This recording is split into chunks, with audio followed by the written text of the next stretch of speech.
وعالجوه فأبى أن يصحبهم فانطلق بخبيب وزيد بن الدثنة حتى باعوهما بعد وقعة بدر فابتاع بنو الحارث بن عامر بن نوفل خبيبا وكان خبيب هو قتل الحارث ابن عامر يوم بدر فلبس خبيب عندهم أسيرا حتى أجمعوا قتله فاستعار من بعد بنات الحارث موسى يستحد بها فأعارته فدرج بني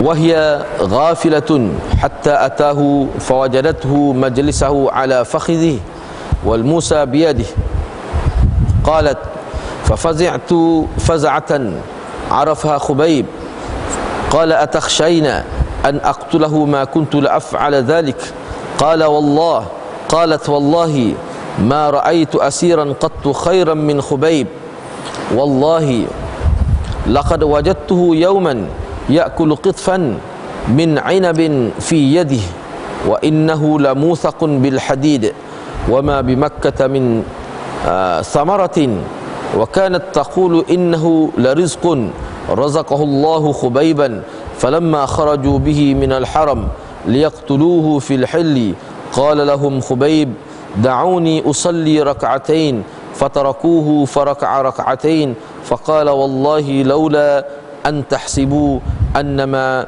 بي جزع لزدت ثم قال اللهم أحصهم عددا واقتلهم بددا ولا تبق منهم أحدا ثم انشأ يقول فلست أبالي حين أقتل مسلما على أي جنب كان لله مصرعي وذلك في ذات الإله وإن يشاء يبارك على أوصال شلو ممزع.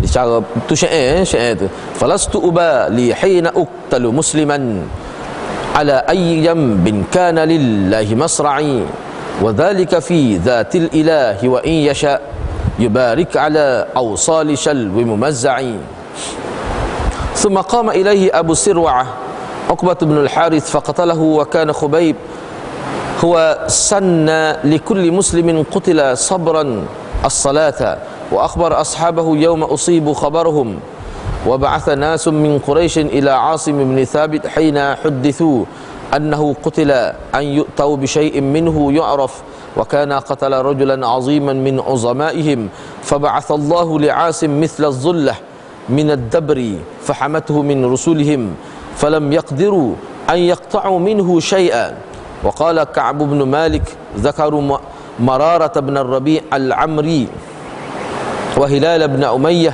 الواقفي رجلين صالحين قد شهدا بدرا.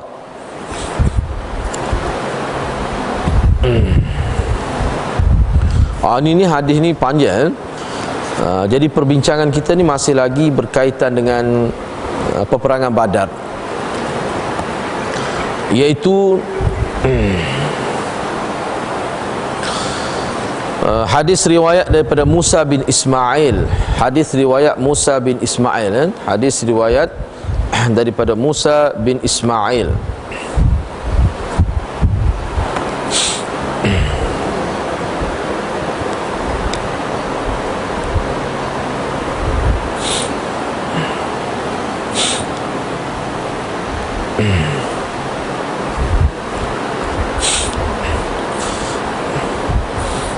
Dia nombor hadis tu kemungkinan dia berbeza. Nombor hadis tu kemungkinannya dia ada perbezaan. Kalau mengikut kitab anda ni, hadis ni nombor hadisnya 3989 3989 nombor hadis sama. Mungkin setengah-setengah kitab mungkin ada beza. Jadi telah menceritakan. Jadi dengan sanadnya Imam Bukhari telah meriwayatkan, kata Imam Bukhari telah menceritakan kepada kami oleh Musa bin Ismail, telah menceritakan kepada kami oleh Ibrahim, telah mengkhabarkan kepada kami oleh Ibnu Syihab. Ibnu Syihab berkata, telah menceritakan kepadaku Umar bin Asid bin Jariyah As-Thaqafi, orang yang membuat perjanjian dengan Bani Zuhrah, dan dia termasuk sahabatnya.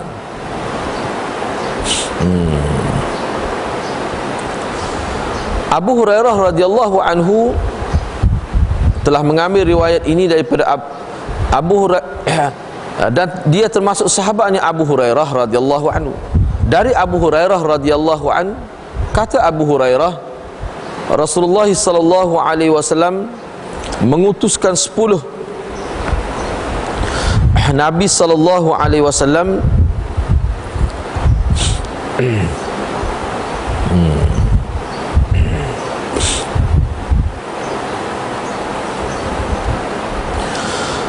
Jadi kata Abu Hurairah,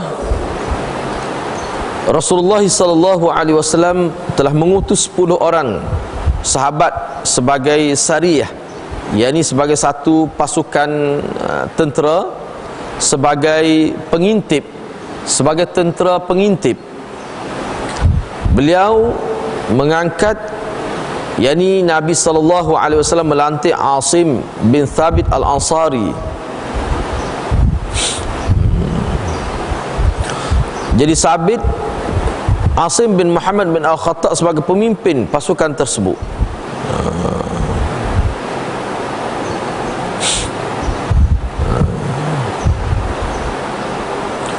Mereka berangkat hingga ketika sampai di Hadah. Hadah tu nama satu tempat ni. Hadah tu nama satu tempat. Iaitu suatu tempat yang berada di antara Asfan dan Makkah. Hadah ni makna satu tempat yang terletak di antara Asfan dan Makkah. Keberadaan mereka diceritakan kepada penduduk dari suku Hudzail yang biasa disebut dengan Banu Lihyan. Maka suku tersebut mengerahkan hampir 100 orang yang kesemuanya pemanah yang ahli. Mereka mencari jejak keberadaan pasukan Sariyah hingga dapat menemukan tempat makan kurma mereka, tempat mereka makan, di mana mereka singgah. Mereka berseru, mereka melaungkan, ini kurma Yathrib. Maka suku itu mengikuti jejak pasukan Sariyah. Ketika Asim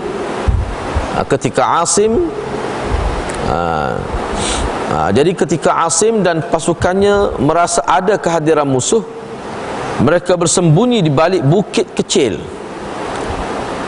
Namun suku yang terdiri pada 100 orang itu langsung mengepung mereka dan berseru mereka, turun dan serahkanlah kepada kami apa yang kamu miliki. Bagi kamu ada jaminan dan perjanjian. Kami tidak akan membunuh seorang pun dari kamu.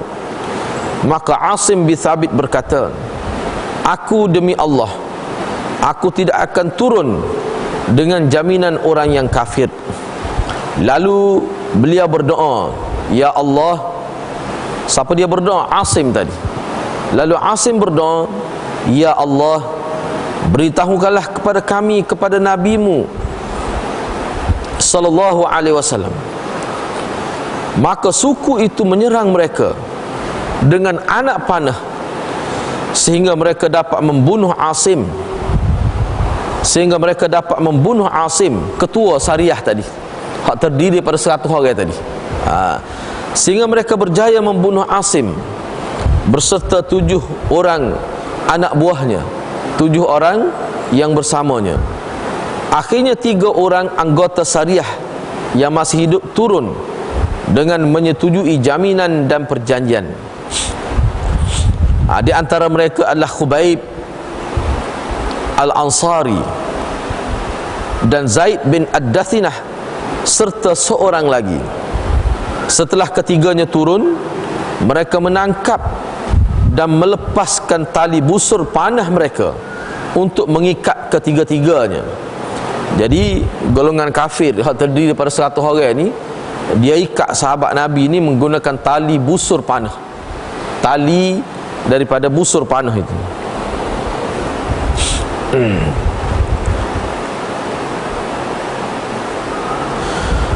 Orang yang ketiga berkata, yang tidak disebut nama, ini merupakan pengkhianatan yang pertama. Tadi janji nak beri jaminan keselamatan, tiba-tiba bila tentera Islam 3 orang ni turun menyerah diri, dia ikat, dia tangkap. Ini suatu penipuan lah. Jadi yang dimaksudkan dengan ini merupakan pengkhianatan pertama, maksud dianya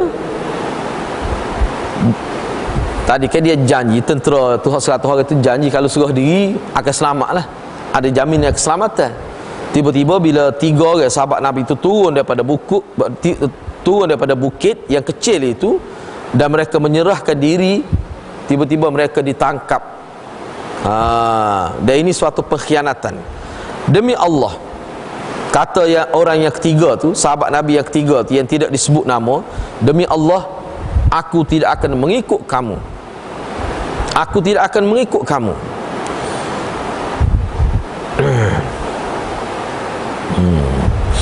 Sungguh mereka bagiku sebagai teladan.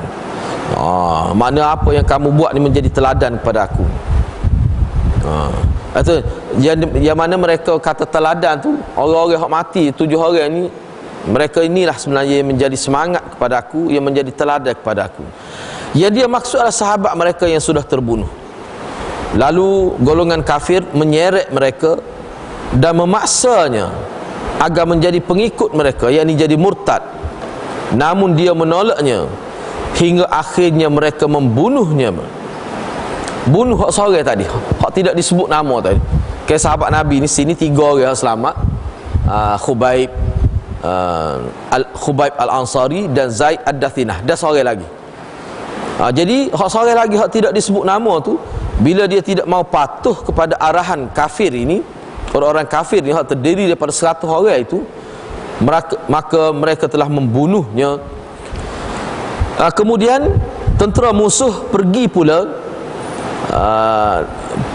Kemudian tentera musuh pergi dengan membawa Khubaib dan Zaid Ad-Dathinah sebagai tawanan perang, dan mereka menjual keduanya di Mekah sesudah perang Badar. Sesudah perang Badar, maka mereka ini dijual di Mekah. Banu Al-Harith bin Amir bin Naufal bin Abd Manaf membeli Khubaib. Jadi Khubaib dibeli oleh Banu Al-Harith bin Amir bin Naufal bin Abd Manaf. Sebelumnya Khubaib adalah orang yang telah membunuh Al-Harith bin Amir saat perang Badar.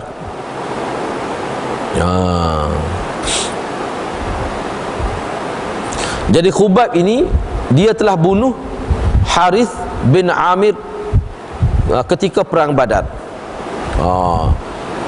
Jadi selepas tu dia jadi tawan apa Banu Al-Harith ini bukan mana Harith sendiri yang belinya, keluarga dia lah. Tu maksudnya Harith nak beli mana, dia mati dah, dia kena bunuh dah oleh Khubaib itu. Tu.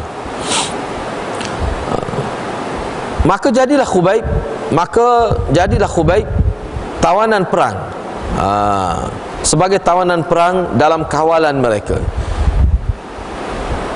hingga akhirnya mereka sepakat akan membunuhnya. Akhir sekali mereka sepakat untuk bunuh Khubaib.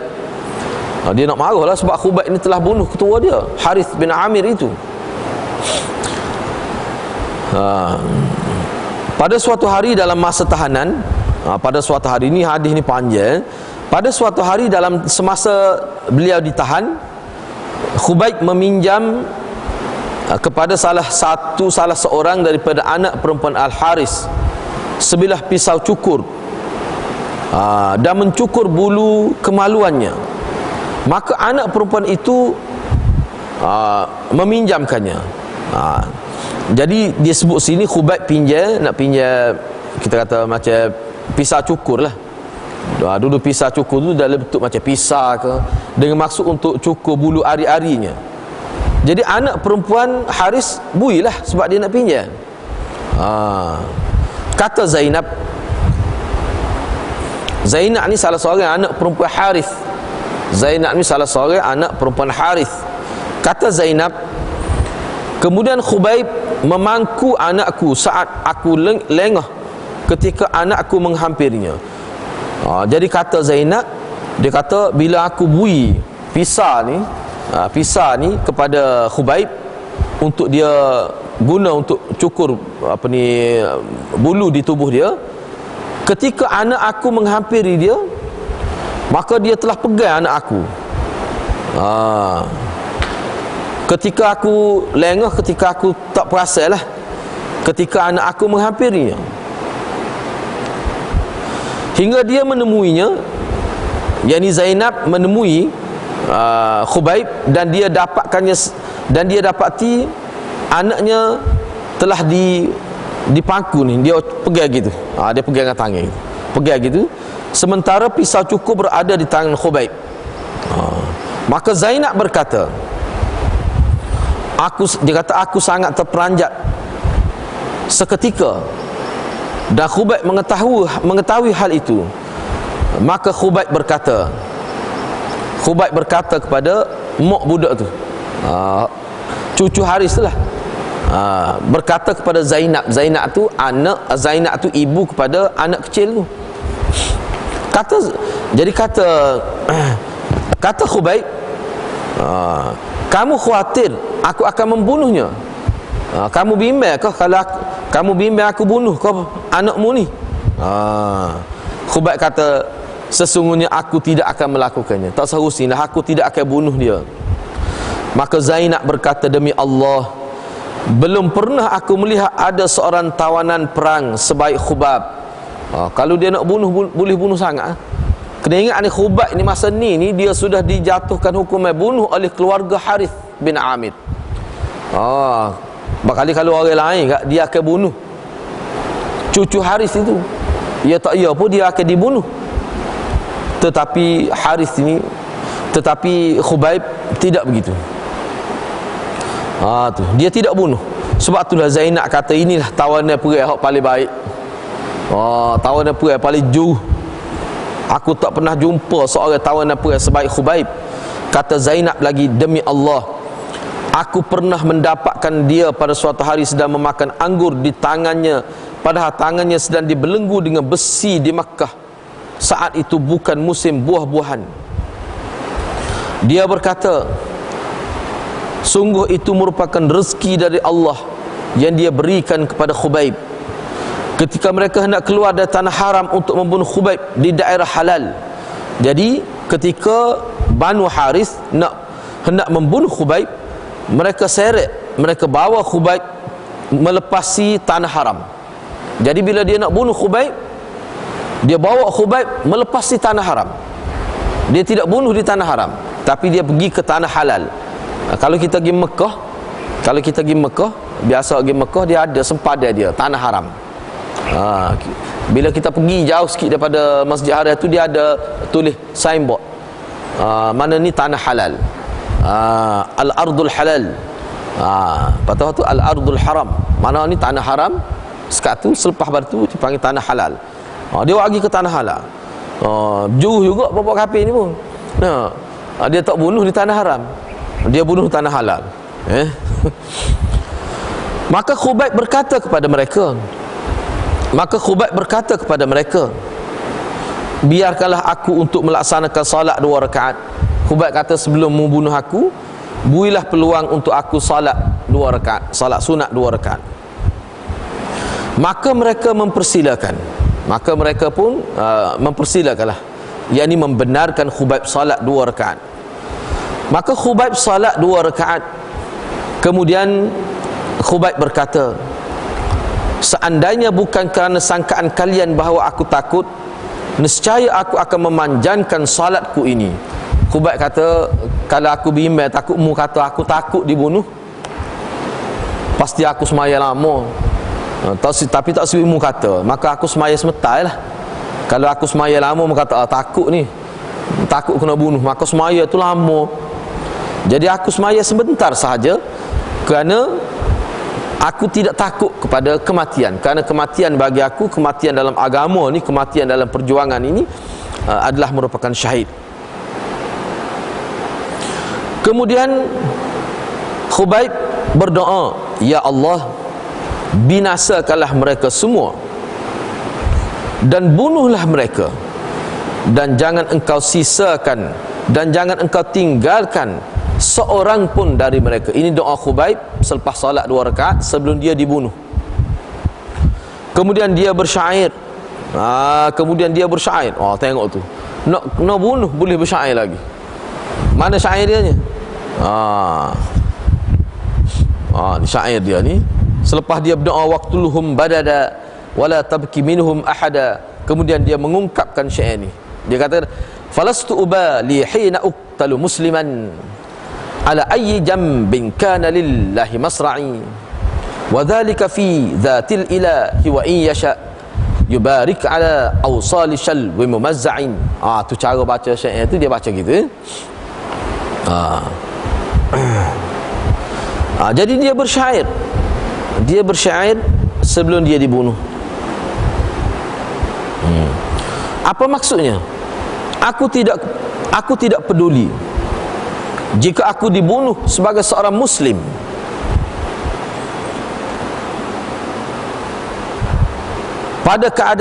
Dalam keadaan apapun aku tersungkur, dalam keadaan apapun aku rebah, yang penting ia di jalan Allah.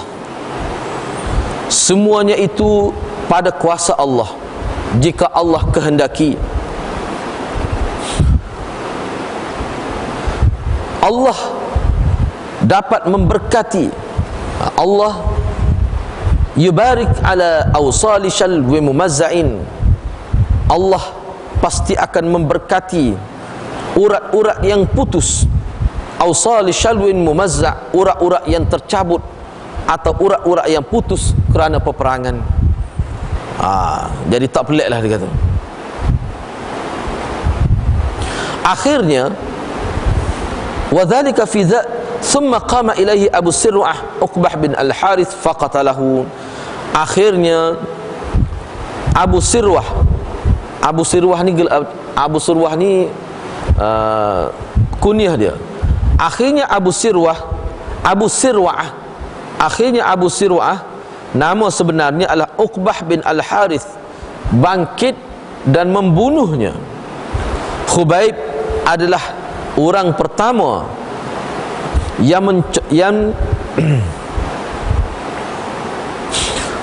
Khubaib adalah sahabat Nabi yang pertama yang salat 2 rakaat bagi setiap muslim yang akan dibunuh, sebagai menandakan betapa tingginya kesabaran mereka untuk menghadapi kematian. Lalu Nabi SAW menceritakan kepada para sahabat tentang berita mereka dan apa yang mereka alami. Orang-orang kafir Quraisy mengirim beberapa orang mendatangi Asim bin Thabit setelah mereka diberitahu tentang terbunuhnya Khubaib, untuk mengambil sesuatu dari bahagian jasad Asim.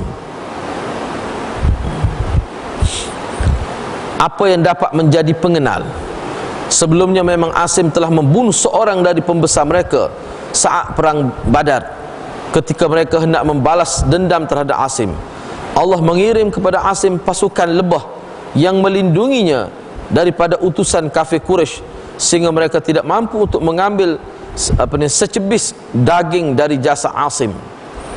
Dan Ka'ab bin Malik berkata, mereka telah menceritakan bahawa Murarah bin Ar-Rabi' Al-Amiri dan Hilal bin Umayyah Al-Waqifi adalah 2 orang saleh yang turut serta dalam perang Badar. Ini hadis ni panjang. Jadi hadis yang kita bincang pada pagi ni sebenarnya adalah hadis yang menceritakan tentang peperangan Badar juga. Bagaimana disebutkan dalam hadis ini, Nabi SAW telah menghantar 10 orang. Nabi SAW telah menghantar 10 orang sebagai tentera pengintip, sebagai tentera pengintip. Ba'atha Rasulullah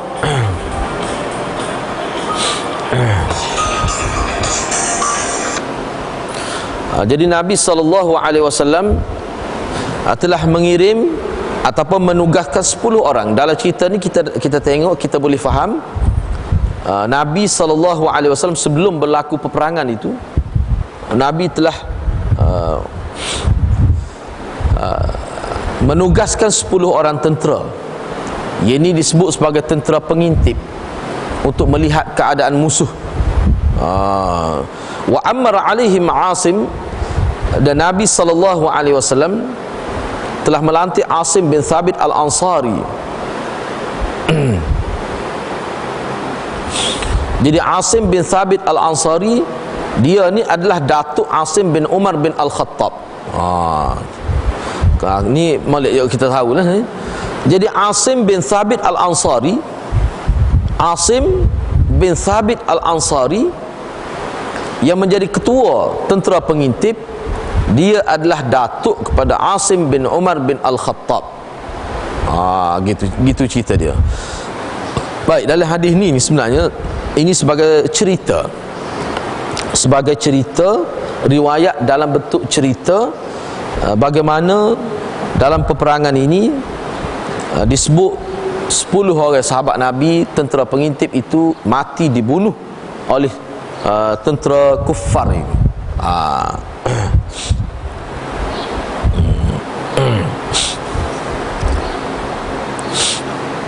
Yang mana dalam hadis ini dipaparkan bagaimana sahabat Nabi ini dalam peperangan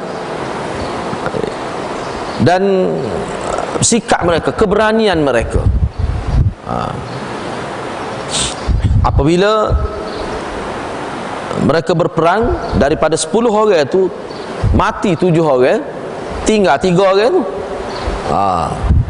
Yang mana disebut dalam hadis ni, golongan kufar itu yang terdiri daripada 100 orang, mereka berjanji untuk memberi untuk memberi jaminan keselamatan. Tu dia kata, kalau kamu turun mari, kamu akan selamat, kami tidak akan bunuh. Maka sahabat Nabi 3 orang ni turun, nak perang pun tak padat dah, musuh 100 orang lengkap dengan senjata. Maka 3 orang sahabat Nabi ni pun turun berdasarkan kepada janji keselamatan, dhamin, janji keselamatan yang telah diberikan oleh musuh. Tiba-tiba bila sahabat Nabi ni turun, mereka telah khianat hak janji nak beri jaminan keselamatan. Tiba-tiba mereka ditangkap dan dibunuh. Kalau kita dapati daripada ni, semua sahabat Nabi ni dibunuh. Hak 3 orang pun dibunuh juga. Kesemua mereka dibunuh. Daripada hadis ni kita nampak bagaimana tidak berakhlaknya, bagaimana hilangnya moral golongan kafir. Sebab kalau kita tengok dalam sejarah Nabi SAW melalui hadis-hadis yang sahih, tawanan perang Nabi tak bunuh. Tawanan perang ni tidak boleh dibunuh, dan Nabi tak bunuh. Sebab itulah kita tengok nilai moral, akhlak, walaupun dalam peperangan telah membuahkan hasil yang cukup positif dalam gerakan dakwah Nabi SAW. Sebab tu kalau kita ngaji molek hadis secara sistematik, kita akan tengok, kita akan temui sahabat Nabi ni ramai yang terdiri dari kalangan hamba dan dia bekas tawanan perang. Kita akan jumpa ini kesan psikologi terhadap tentera-tentera kafir. Bila mereka menjadi tawanan perang, Nabi ajak, Nabi layan mereka dengan cukup baik. Cuba gambarkan, cuba kita fikir, kita renung, sehingga ada disebut dalam hadis, makan cukup, jaga molek lah. Bahkan diberi pendidikan pula kepada tawanan perang ni. Hak mana tak erti baca tu ada, Nabi ajar baca, suruh sahabat dia ajar baca, menulis dan sebagainya. Sebab itulah ramai dari kalangan tawanan perang yang akhirnya mereka masuk Islam, kerana berkat, kerana terpegun dengan cara layanan yang telah diberikan oleh Nabi SAW terhadap mereka. Tapi sebaliknya, kalau kita tengok orang kafir, cuba tengok bagaimana dalam hadis ini dipaparkan 3 orang sahabat Nabi telah dibunuh, walaupun mereka pada awalnya diberi jaminan keselamatan.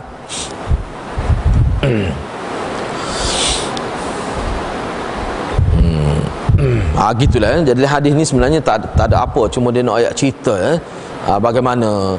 Cuma yang terakhirnya yang kita boleh faham daripada hadis ni, kerana hadis ni diceritakan oleh Ka'ab bin Malik. Ka'ab bin Malik ni siapa dia? Cuba tengok yang terakhir tu, akhir hadis tu. Wa qala Ka'ab bin Malik, selain daripada itu, sebelum daripada itu, sahabat Nabi ni, yang terakhir ni, Asim ni,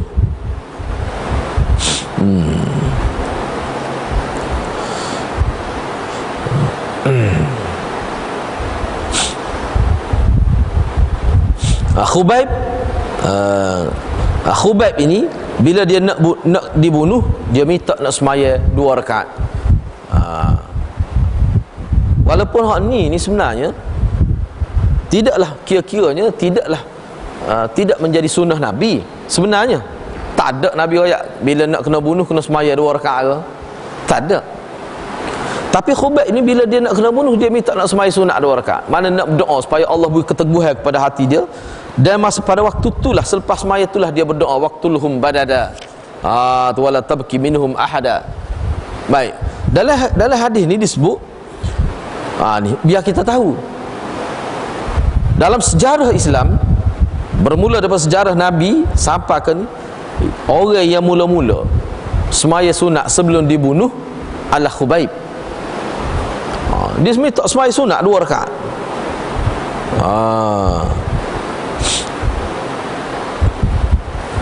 Ni nak ayat sahabat Nabi, dia tidak terganggu.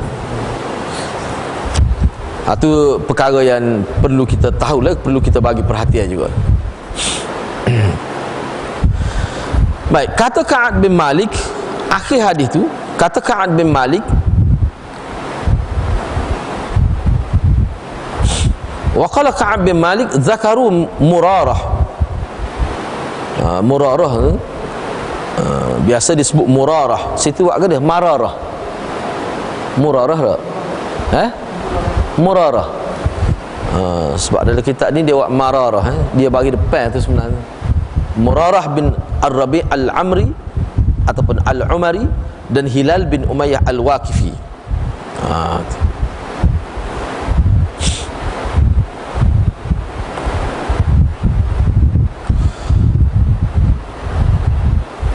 Jadi kata Ka'ab,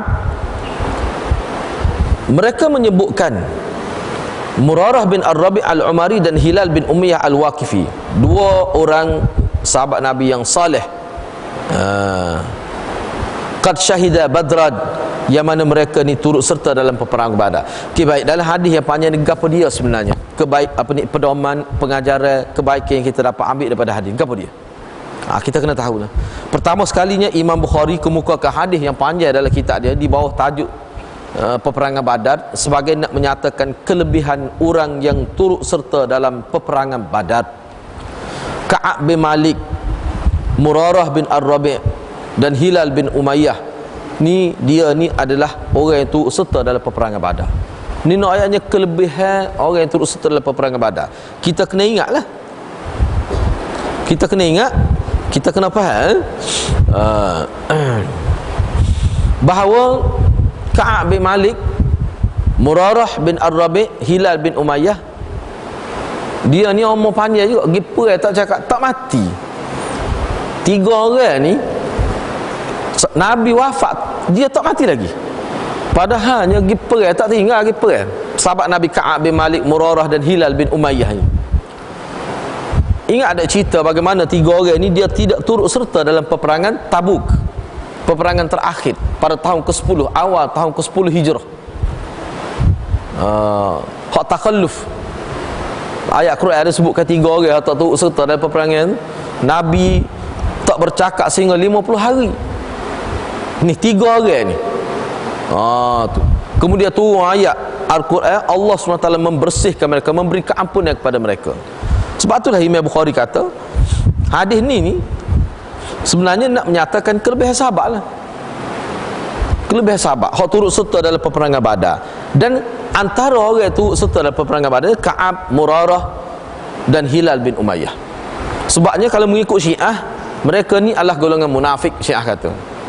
Ni, apa? Sebab tak pergi perang Badar, tak pergi perang Tabuk. Padahal demon ni sebenarnya syahidah Badran. Syahidah Badran makna Murarah dan Hilal ni dia pergi perang Badar. Sanggup pergi perang. Kesanggupan turun ke medan perang, kita kata bertarung nyawa untuk Islam ni, itu berlawanan dengan sifat nifak. Sebab orang munafik memang dia tak pergi perang. Kalau dia pergi pun dia duduk kawasan jauh-jauh di belakang sekali, saf yang paling belakang, supaya mereka tidak terbunuh dalam peperangan. Itu disebut dalam kitab. Bagaimana golongan munafik ni bila pergi perang? Sahabat Nabi tidak. Sebab sahabat Nabi ni perang ni target dia mati syahid. Jadi maksud Imam Bukhari mari hadis ni sebenarnya cerita ni sebagai untuk sebut manaqib sahabat, sebagai kelebihan sahabat. Hak tu sebenarnya. Ana nak baca sikit sini, dia ada sebut sini.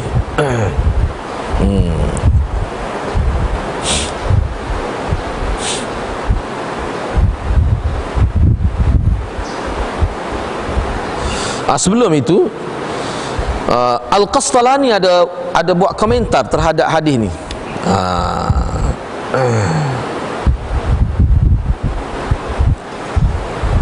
Kata Qastalani, ini komentar beberapa orang tokoh berkenaan dengan hadis.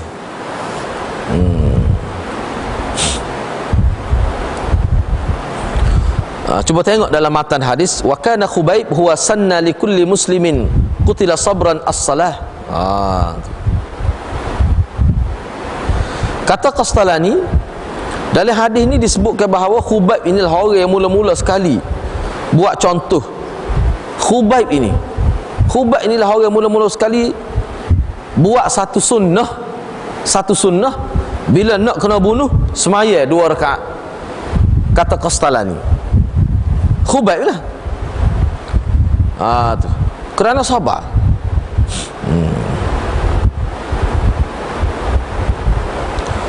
Baik, Nabi tak pernah buat. Nabi SAW tak pernah suruh, dan Nabi pun tak pernah buat. Bila nak kena bunuh ketika dalam tawanan perang, maka semaya 2 rakaat. Bolehkah kita kata itu sunnah Nabi? Boleh ke tidak? Bila nak kena bunuh, misalnya orang Islam, katakanlah kita kata pengedar dadah, dia akan dijatuhkan hukuman gantung hari Jumaat ni misalnya. Dia orang Islam, bolehkah dia minta nak sembahyang sunat 2 rakaat? Sedangkan Nabi tak suruh, Nabi tak buat pun.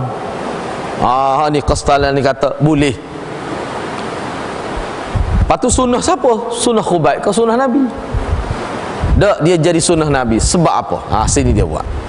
Kita kena tahulah. Sebab benda ni berlaku semasa Nabi hidup. Kisah ini berlaku ketika Nabi hidup. Anda nak baca sikit, kata Syekh Qastalani. Kata Qastalani, dia kata wa inna ma sara dhalika sunnatan li'annahu fa'ala fi hayati sallallahu alaihi wasallam fastahsanahu wa aqarrahu. Perbuatan Khubayb yang sembahyang 2 rakaat sebelum dibunuh akhirnya telah menjadi sunnah. Sunnah tu kira sunnah Nabi. Kerana apa jadi sunnah Nabi? Kerana perbuatan Khubayb itu dilakukan semasa Nabi masih hidup. Nabi menganggap baik, dan Nabi memperakui baik perbuatan Khubayb itu. Ini orang panggil sunnah berdasar kepada takrir. Ini orang panggil sunnah takririyah. Bukan Nabi buat, bukan Nabi suruh, tapi Nabi takrir. Kena ingatlah, lama kita ngaji hadis tak ingat pula tak ada hadis. Tak hadis ni ke dia? Perbuatan, kata-kata Nabi, perbuatan Nabi, dan takrir Nabi, ikrar Nabi. Ini salah satu contoh. Kalau nak tanda boleh tanda. Ini salah satu contoh hadis takririyah. Hadis yang Nabi ikrar, Nabi memperakui apa yang dilakukan oleh Khubayb itu sebagai baik, maka dia menjadi sunnah Nabi sallallahu alaihi wasallam. Tapi secara takrir, secara pengakuan daripada Nabi.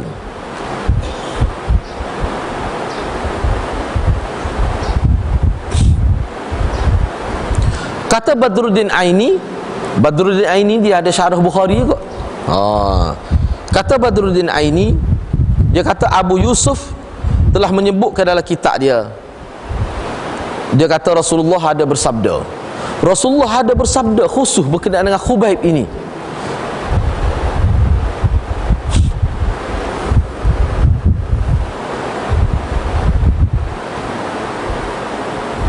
Nabi kata ke mana? Ayyukum yunzilu Khubaiban min khashabatih walahul jannah. Sedih Nabi Nabi kata siapakah dari kalangan kamu yang sanggup menurunkan mayat Khubaib dari tempat salibnya, dia pasti dapat syurga. Kata Az-Zubair ibn al-Awam, ana wal Miqdad, saya dan Miqdad. Qala, Zubair dan Miqdad berkata, maka kami dapati di sekitar khashabah, kayu yang dipacak untuk disalib Khubaib itu, ada 40 orang lelaki. Lalu kami menurunkannya.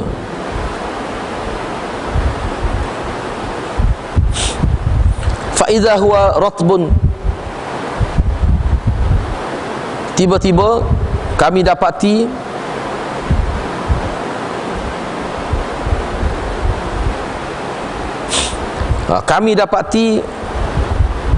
kayu itu masih basah lagi,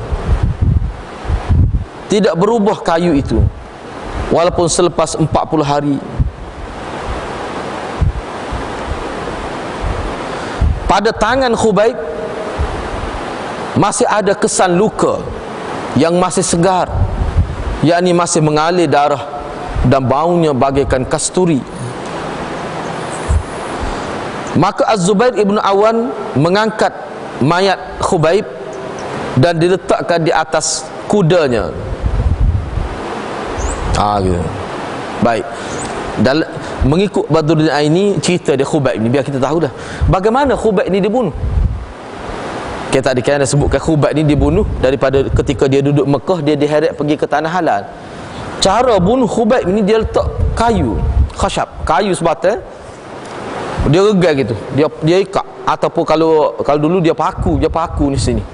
Dia bunuh dengan cara dia seksa dengan disalib, diregangkan tangan di sebatang pokok kayu.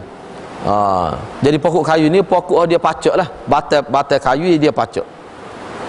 Yang mana disebut sini, kata Zubair, ni mengikut riwayat yang disebut oleh Badruddin Aini, dia kata 40 hari mayat Khubaib itu berada di pokok tu 40 hari. Tapi tak acuh. Sepatut 40 hari ni tinggal tu ledah nak kira ni tak? Sebut sini. Sehingga kata Az-Zubair, dia kata bila aku pergi nak ambil mayat, sedih Nabi ni tengok sahabat dia duduk tergantung di pokok, di batang kayu. Dia kata siapakah kamu yang sanggup menurunkan mayat Khubaib ini? Maka Zubair dan Miqdad lah yang menurunkan mayat Khubaib. Bila dia turunkan mayat Khubaib tu, dia tengok darah masih ada lagi di tangan tu. Tak mati tapi tak acuh tubuh tu. Dia kata bau kal misk, bau bagaikan kasturi.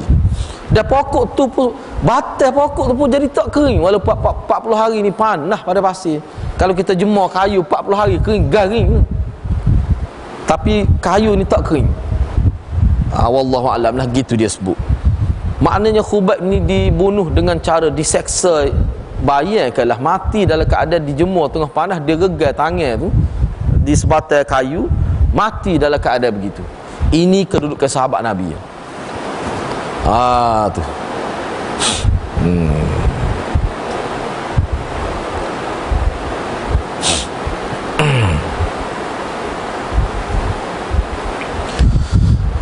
Baik. Dalam hadis ni ada sebut 3 orang sahabat Nabi yang tidak dibunuh selalulah. 10 orang sahabat Nabi berlindung di bukit yang kecil. Kan dia sebut cerita tak? Bila tentera musuh yang terdiri pada 100 orang, barisan pemanah, mereka berjaya bunuh sahabat Nabi ni 7 orang.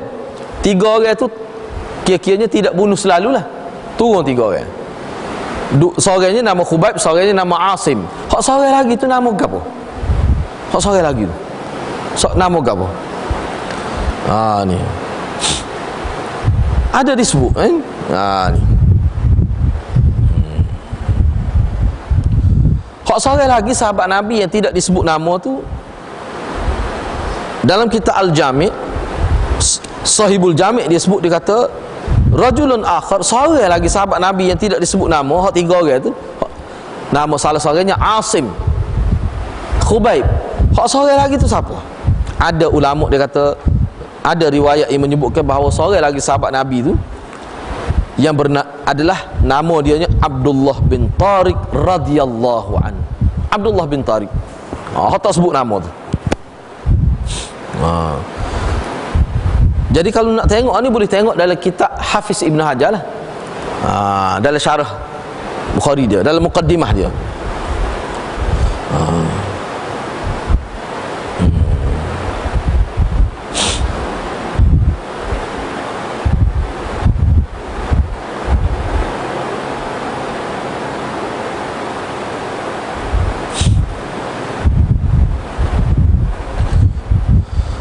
Baik. Jadi hak nama tu seorang lagi tu Abdullah bin Tariq. Tak apalah tu. Baik. Khubaib ini, saat ni kan dalam hadis ni, ujung hadis tu dia sebut Khubaib ni pernah bunuh Harith bin Amir. Harith bin Amir. Baik, siapa pula yang bunuh Khubaib? Hak bunuh Khubaib ni anak Harith tu lah. Anak Haris. Sebab dia tahu ni lah orang bunuh ayah dia. Orang bunuh ayah dia dalam medan perang. Jadi anak Haris yang bunuh Khubaib itu, sini ada sebut dalam kitab Al-Isti'ab, nama dia Aqabah, Uqbah bin Harith. Uqbah bin Harith, rupanya dalam sejarah ada dicatatkan bahawa apabila Khubaib ini dijadikan tawanan perang dan dia jual di pasar Mekah, dijual. Apa kita pergi jual di dakwah KCI ni. Sekali dengan jual ayam, jual itik tu, dia jual juga tentera Islam tu. No. Dia jual. Jadi hak jual beli tu siapa? Uqbah lah. Bapa yang Uqbah beli Haris ni kerana nak bunuh. Dia beli Haris ni kerana nak bunuh. Dia beli Khubaib ni kerana nak bunuh. Sebab dia ingat ni lah orang yang bunuh ayah dia. Orang yang bunuh ayah dia dalam peperangan Badar tu. Jadi cerita ni berlaku mana selepas peperangan Badar. Selepas peperangan Badar. Tu gitu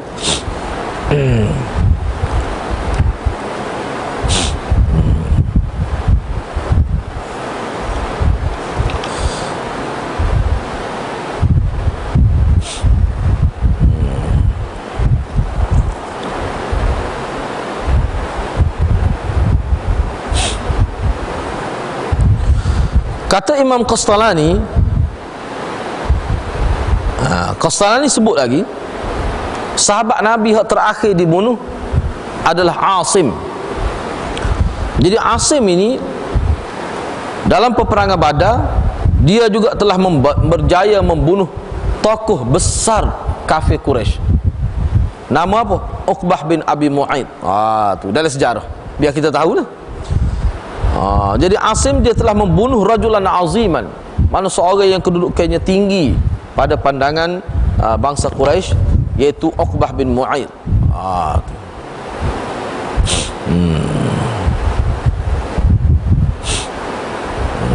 Gitulah.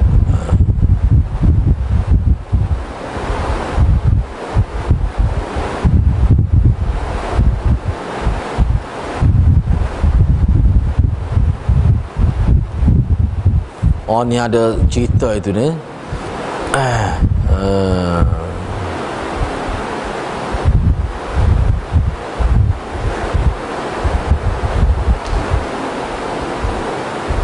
Baik. Sini dia sebut pelik di sini, cerita ni pelik sini. Ni cerita ni pelik sikit sahabat Nabi. Keramat sahabat Nabi. Cuba perhati semula hadis ni. Anda pun tak perasan tu tadi. Ambil sebelum wakana qatala rajulan aziman min uzamaihim fab'athallahu li'asim mithla az-zullah min ad-dabri fahamathu min rusulihim falam yaqdiru an yaqta'u minhu syai'a. Asim dia telah bunuh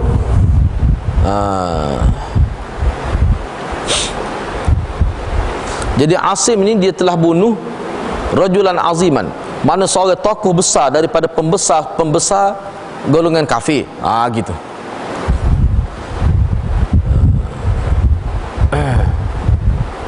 Jadi bila Asim ni dibunuh, maka orang kafir ni nak mari ambil satu juzuk, nak ambil lah mana-mana anggota ke, nak hantar kepada Nabi, nak ayatnya Asim ni telah dibunuh. Nak menyakiti hati Nabi. Jadi bila dia bunuh Asim, dia nak pergi, misalnya kata nak kerak jari ke, atas puh siapa seorang atas ke Muhammad, dia nak buat gitulah, seolah-olahnya gitu. Kerak kepala ke, kerak tangan ke, kerak kaki ke, ambil sebahagian juzuk tubuh Asim yang telah dibunuh, dia nak buat gitulah.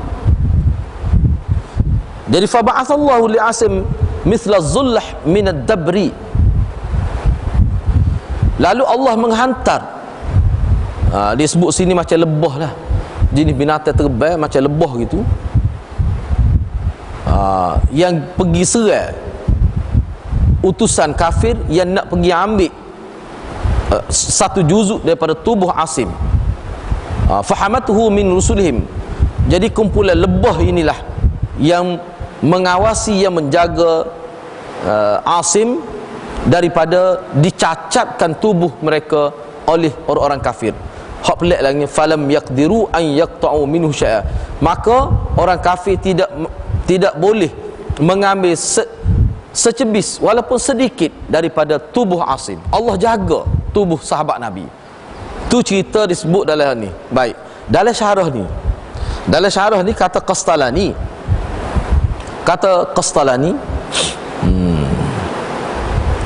dia kata maksud ad-dabr, tu Allah hantar, selain daripada hantar lebah, mayat Asim yang berada di pada pasir itu Allah lindungi, Allah bayangi dengan sahab, dengan awan. Itu maknanya zullah itu, dengan awan. Dan Allah hantar lebah. Ad-dabr itu maknanya lebah. Lebah ni bila dia mari ramai, jadi macam awan dia tu. Bukan awan ni, kumpulan lebah mari dalam bentuk yang kita terbanyak, dalam bentuk kumpulan itu, dia menyebabkan jadi ada bayar yang membayangi Asim daripada panas matahari.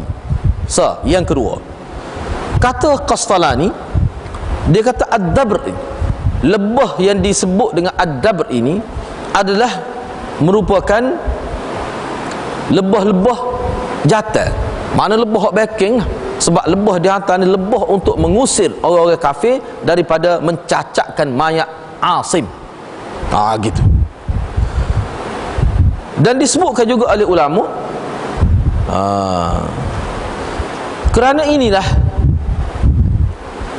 cerita inilah, maka Asim as-syahid, Asim yang mati syahid ni, dia dipanggil Himad Dabr. Kalau kita baca kitab sahabat Nabi Himad Dabr, kalau kita tak tahu cerita ni, kita kata apa dia Himad Dabr. Himad Dabri, Himad Dabri maknanya orang yang dijaga oleh lebah. Ni. Jadi selepas daripada hadis ni, maka Asim ini disebut sebagai Himad Dabri. Himad Dabri apa makna? Orang yang dijaga oleh lebah.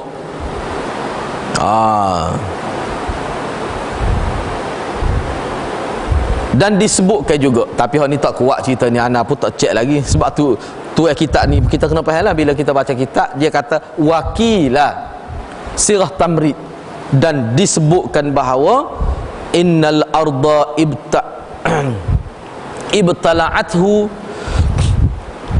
sesungguhnya bumi menelan mayat Asim. Jadi selepas lebah pergi serang orang tentera musuh yang nak mencacatkan tubuh Asim itu, Maka orang itu lari, lepas tu lebah tidak ada semuanya klik mau dia lebah tu. Nah.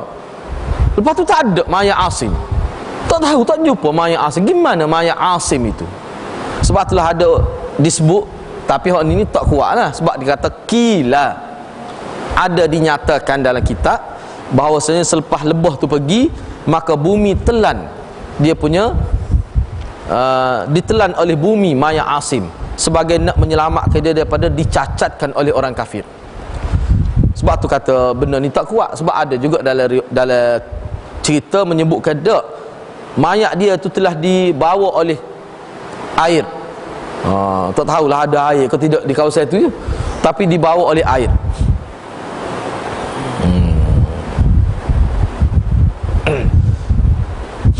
Para ulama menyebutkan ni dalam cerita belaka, tapi hak ni kila lah, tidaklah kata kuat sangat cerita. Tapi ada disebut ulama menyebutkan sebenarnya ada riwayat yang menyebutkan bahawa Asim ini bila dia pergi perang, dia berdoa kepada Allah. Dia kata dia perang ni, ni anda baca sikit ni kenyataan. Para ulama menyebutkan kana Asimu ahadallaha alla yamassuhu musyrikun wala yamassu musyrikan. La yamassuhu musyrikun wala yamassu musyrikan abadan tajannuban minhu faman Allahu aidan ba'da wafati min dhalik wa hadha huwa al-musamma bi yaumir raji'. Intaha. Asim ni dia pernah berdoa. Dia kata mana? Dia kata wahai Allah, dia telah berjanji kepada Allah bahawa dia nak pergi perang, dan kalau dia mati dia minta Allah jaga dia supaya orang musyrikin jangan sentuh tubuh dia. Dia berdoa dengan Allah. Asim ini bila dia nak pergi perang tu dia berdoa, ya Allah kalau aku mati janganlah orang kafir sentuh tubuh aku. Dia doa gitu. Dan dia pun tak sentuh tubuh orang musyrikin. Nak tetok dengan pedang gitu tak sentuh. Gitu. Gitu. Maka berkat doa dia tu memang Allah buat gitu sungguh. Bila dia mati pun orang kafir tak boleh sentuh tubuh dia. Dan hari ni hari terbunuhnya Asim. Hari terbunuhnya Asim ini dinamakan Yaumur Raji'. Yaumur Raji'. Hari terbunuhnya Asim, dan berlaku perkara pelik kepada Asim ni. Hari ni disebut dalam sejarah Yaumur Raji'. Hari Raji'. Hari yang sangat menyayatkan hati maksudnya. Yaumur Raji' itu. Kita tahu kalau Yaumur Raji', kalau kita baca kitab ni lah. Hari berlaku peristiwa yang ganjil terhadap sahabat Nabi yang bernama Asim. Gitulah.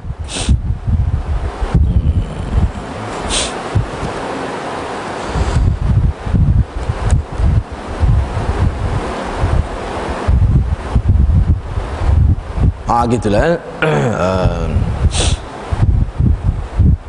Baik. Yang terakhir yang anda nak sebut berdasar kepada syarah ni panjang dia sebut, cuma anda nak petik-petik ambil yang penting-penting ya. Cuba tengok akhir hadis ni. Hak sani. Hak kita nak sebut sani pun dia waqala Ka'ab, kata Ka'ab bin Malik, mereka menyebutkan Murarah bin Ar-Rabi' Al-Umari dan Hilal bin Umayyah Al-Waqifi.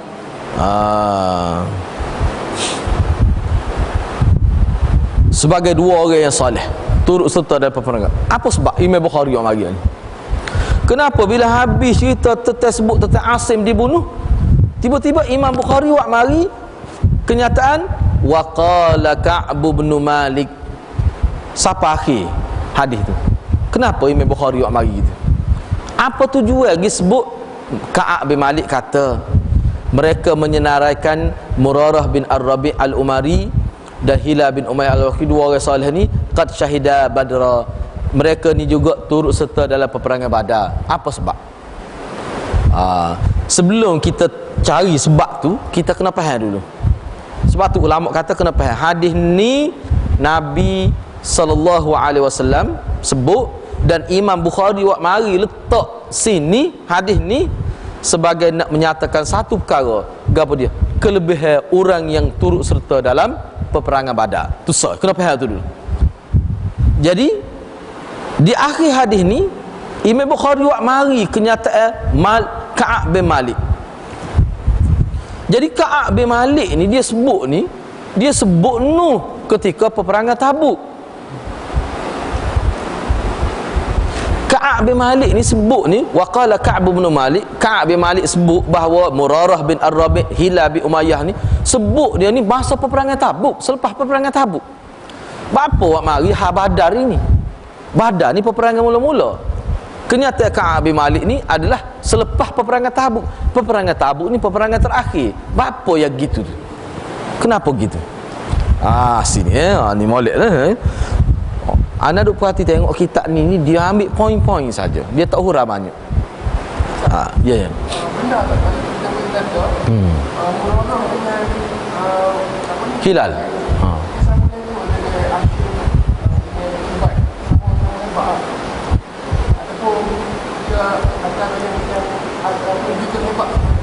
Dari segi kelebihan lah. Memang hak tu maksud Imam Bukhari. Kenapa Imam Bukhari hak tu lah. Hak tu ya Imam Bukhari nak ayatnya. Ceritanya gini, kena sebut cerita lah dulu baru faham. Kalau tidak tak faham pula. Dalam peperangan Tabuk 3 orang hak tak pergi perang. Salah-salahnya Ka'ab bin Malik ni sendiri.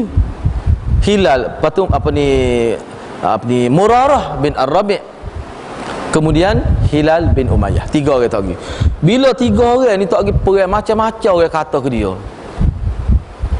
Dia ni didenda oleh Nabi sampai 50 hari Nabi tak kecek dengan dia. Dan umat Islam pun dilari kecek dengan dia. Di pulau 50 hari getah bibi ni seolah-olah tak kecek. Sampai hari yang ke-14 dalam riwayat sahih, riwayat tu panjang, kita akan jumpa lah akhiratnya riwayat tu. Hari yang ke-14 turun wahyu kepada Nabi supaya isteri Hilal ini supaya dia balik rumah ayah dia. Mana dia dipisahkan daripada isteri dia Hilal ni pada hari ke-14. Mana dia tak boleh buat hubungan dengan orang Islam, dengan sahingan isteri dia pun dia tak boleh buat hubungan, tak boleh kecek, tak boleh gapo. Sampai isteri dia pergi jumpa Nabi, biarlah dia kata minta izin daripada Rasulullah, saya tak boleh balik, saya nak jaga suami saya Hilal ni, moga dia tua dia tak ada gapo dah, dia tua dia tak ada erang gapo dah saya, seolah-olah gitulah dia sebut dalam riwayat. Tak ada erang ni, tak ada dah naik semangat nak setubuh ke dengan saya. Jadi saya ni dengan dia ni orang tua dah. Jadi saya minta supaya saya duduk dengan dia jugalah. Tujuan boleh basuh kain dia, boleh menyediakan makan minum dia. Gitu. Dia minta gitu. Nabi bui. Dia ni. Macam-macam lah kata ke dia ni. Tapi akhirnya dia dimaafkan tu ayat Quran. Tapi kukuk mana orang kafir macam-macam kata ke dia. Pokok Syiah macam-macam kata ke dia. Tu Imam Bukhari nak ayatnya Murarah bin Rabi' ni dia orang lebih juga sepuluh asim tu juga. Apa? Sebab dia ni turut serta dalam peperangan Badar. Jadi hak dia tak pergi perang Tabuk tu tak, kerana kelemahan diri dia lah. Kalau anak kata dalam bahasa mudah kat sini makna, dia bukan tak segi perang, dia sibuk dengan dua warga tu sampai terlepas. Dia bukan tak segi perang, niat tu bukan tak segi perang. Sebab pokok dia ni 3 orang ni menyediakan 2 ekor dah sebuah Ka'ab sendiri. Kalau dalam riwayat dia menyiapkan 2 ekor kuda khusus untuk pergi perang Tabuk, buat persiapan. Tetapi dia cuai, dia banyak dua akhir lain menyebabkan dia terlepas tarikh tu. Terlepas tarikh. Kalau kita agak terlepas kapal terbang lah ni, terlepas kereta api, tak lagi perang. Dia bukan tak segi perang. Sebab hari tu pagi tu dia tubik nak pergi kejar tentera Nabi, nak turut serta, terlepas. Tapi kelik sedih lah dia. Jadi dengan sebab kita tengok 3 orang ni tak pergi perang, khususnya Murarah dengan Hilal ni, sebab dalam peperangan Badar ni Ka'ab bin Malik tak pergi. Dia selepas tu. Jadi Murarah bin Rabi' ni kalau ada dia kesilapan dia lah, kelemahan diri dia dalam peperangan Tabuk, tapi dia tetap ada kelebihan. Sebab apa? Sebab dia adalah turut serta dalam peperangan Badar. Kerana dia ni turut serta dalam peperangan Badar. Hak tu Imam Bukhari nak ayatnya. Jadi orang yang turut serta dalam peperangan Badar ni, kita kena ingatlah hadis Nabi kita jumpa dah sebelum ni. Nabi kata sahabat-sahabat dia, orang yang pergi perang Badar ni, tak ada amalan yang boleh merosakkan dia. Hadis tu semua ulama kata pengiktiraf Nabi bahawa orang atau sahabat Nabi yang turut serta dalam peperangan Badar ni, dia adalah ahli syurga. Tu tujuan Imam Bukhari sebut tu. Kena beringat sikit nak kecek tentang Murarah dengan Hilal. Dia ni orang Badar ni. Dia ni tentera Badar. Kena beringat sikit. Maknanya ada kelebihan. Tu tujuannya. Gitu ya.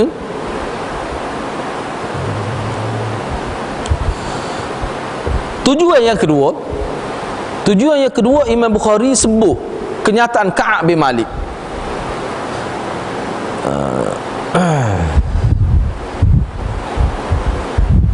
Jadi Ka'ab bin Malik sebut, Imam Bukhari mari kenyataan Ka'ab bin Malik yang menyabitkan bahawa Murarah dan Hilal ni turut serta dalam peperangan Badar.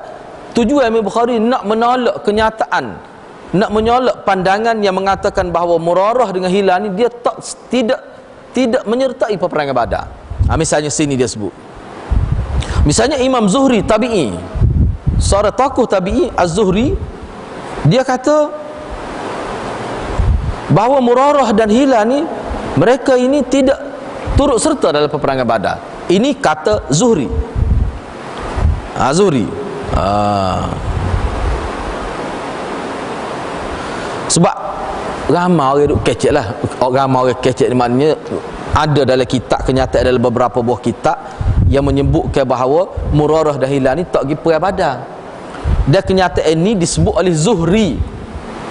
Imam Bukhari nak ayatnya hak Zuhri sebut bahawa Murarah dengan Hilal tak pergi perang Badar, ini wahmun, keliru tu.